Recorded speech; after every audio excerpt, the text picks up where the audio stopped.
Imagine that Russia or China sends tens of thousands of troops to Mexico and then does military exercises near the US-Mexico border. They send nuclear bombers, aircraft carriers, submarines that can launch missiles.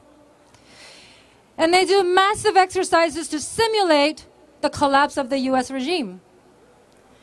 They also train special operations forces to decapitate the US leadership. How would the Pentagon respond? How would the US media respond? And what about the doofus that's about to walk into the White House? How would he respond? This might sound like a video game, but what I'm actually talking about, this is precisely what the US military does in South Korea every year, multiple times a year against North Korea. They are exercising and preparing for the collapse of the North Korean regime.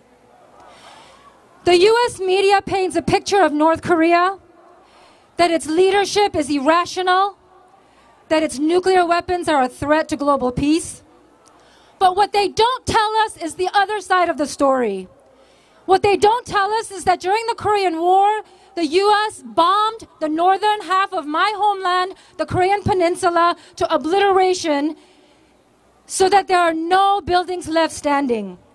What they don't tell us is that the US repeatedly threatened nuclear war against North Korea during the Korean War. What they don't tell us is that they stationed US troops there under the name of so-called UN Command.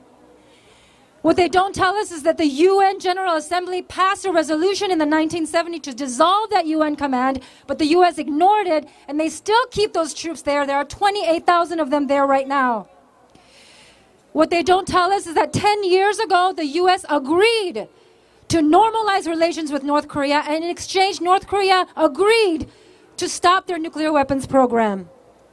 But the US has refused to live up to that commitment, and they are preparing for the collapse of the North Korean regime. They are imposing more and more sanctions to choke their economy. But, incredibly, North Korea has not collapsed. And they're actually developing more nuclear weapons. As a peace activist, in principle, I am against nuclear weapons. But if the greatest nuclear power in the world is at your doorstep, threatening to collapse your regime, how else are you supposed to defend yourself?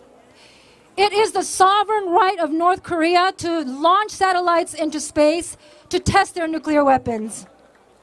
Why does the United States, with the greatest nuclear arsenal in the world, have the right to tell other countries who can have and who cannot have nuclear weapons? Unless the US itself disarms, it does not have the right to tell other countries to denuclearize. In March, there will be another massive military exercise that the US conducts in South Korea. And North Korea has already said that it may test launch an ICBM missile in protest of that action. When the US media makes a big fuss about North Korea's nuclear weapons as a threat to global peace, don't believe their lies, because we are smarter than that. The greatest threat to peace is not North Korea and their nuclear weapons, but it's going to be the doofus that's going to sit in the White House and the Pentagon that is committing war crimes around the world. As Korean Americans, we are in solidarity with all of you. We are going to be part of the fight to oppose Trump in the next 4 years.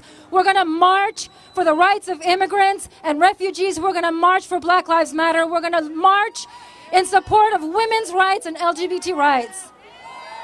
And we hope that you will also stand with us in solidarity when we call for a fundamental resolution to the crisis on the Korean Peninsula, and that includes stopping the war crimes, that includes ending the Korean War, that includes signing a peace treaty, and finally withdrawing US troops from the Korean Peninsula and the rest of Asia.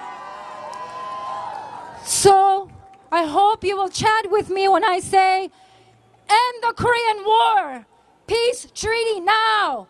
End the Korean War, peace treaty now. US U.S. troops out of Korea. U.S. troops out of Korea. U.S. troops out